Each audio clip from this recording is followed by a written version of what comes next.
શું તમે ગણિતને ગોખ્યા વગર રમતા રમતા શીખવા તૈયાર છો? હાય, મારું નામ દીપ્તિ છે અને હું એક ગવર્મેન્ટ ટીચર છું. આજે આપણે કોઈ ચોપડી કે પેન વગર ફક્ત જમીન પર દોરેલી મજેદાર મણકાઘોડી દ્વારા એકમ, દશક અને સોની પાક્કી સમજ મેળવવાના છીએ. તો ચાલો મારી સાથે. જુઓ, આપણે જમીન પર 3 ઊભી લીટીઓ દોરી છે અને સૌથી પહેલાં જમણી બાજુ એકમ, એની વચ્ચે દશક અને ડાબી બાજુ સોનું ઘર છે.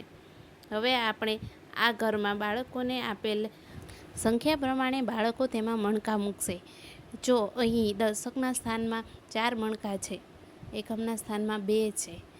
બાળકો એ સમજશે કે એકમ એટલે છૂટા મણકા અને જ્યારે તે દશકના સ્થાનમાં બને છે એટલે 7 મણકા હોય તો 7 દશક એટલે 7 વખત 10 એટલે કે તે 70 છે. જ્યારે સોના સ્થાનમાં તે સંખ્યા આવે છે ત્યારે અહીં 3 છે, 3 સોના સ્થાનમાં છે એટલે 3 100 થાય. અહીં 1 મણકો છે એટલે 100, ફક્ત 4 જ મણકા છે એટલે 4 થાય. આ રીતે વારાફરતી બધાને 2 વખત ચાન્સ આપી અને તેમને એકમ, દશક અને સોની પાક્કી સમજ આપવામાં આવી છે. આ રીતે જમીન પર દોરેલી મણકાઘોડીથી તેમને એકમ, દશક અને સોની સાથે સાથે 999 સુધીની સંખ્યાઓની પણ સમજ મેળવી છે.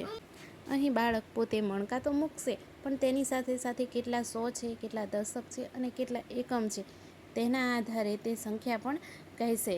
જો બાળકને એ પણ ખબર છે કે જે સ્થાનમાં કંઈ ન હોય ત્યાં એક પણ મણકો મૂકવાનો નથી, એટલે કે કંઈ ન હોય તેના માટે શૂન્ય આવે છે. જુઓ બાળકો કેવો ઝડપથી જવાબ આપે છે અને પોતે સંખ્યા પણ બોલે છે.